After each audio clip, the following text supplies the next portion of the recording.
Big change for asthma patients now that production has stopped for the most popular inhaler. What is left to replace it? Here with advice is Dr. Scott Hadland, Chief of Adolescent and Young Adult Medicine at Mass General for Children. Dr. Hadland, thanks for being here.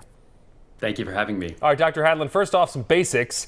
Nearly 25 million Americans have asthma, so how do inhalers help that condition?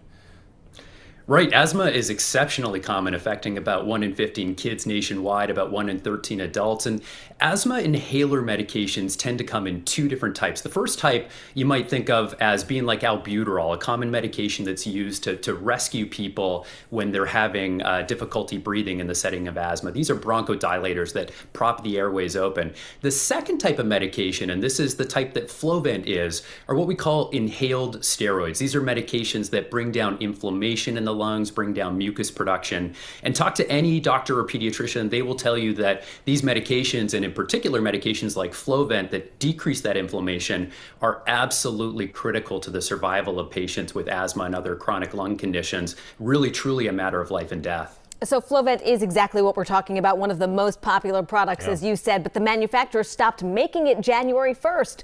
So what do patients need to know about finding a new brand?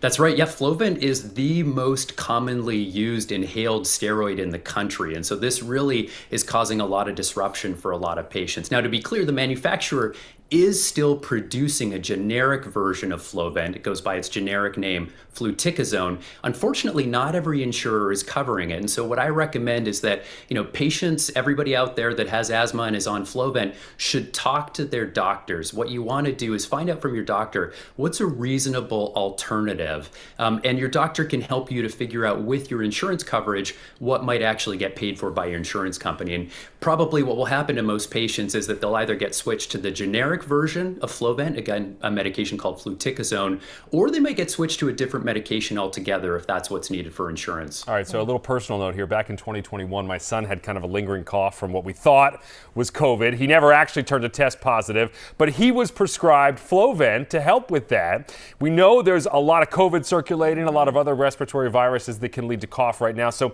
that is putting a lot of added pressure on families to try to figure this out quickly, right?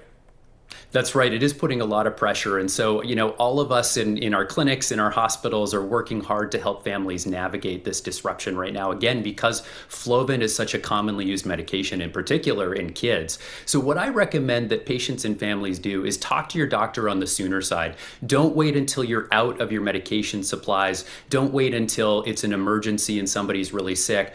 Get out in front of this, talk to your doctor now, try to identify what is going to be the best alternative for you that's going to be paid for by insurance. Get it, have it on hand so that you're ready if an emergency comes up.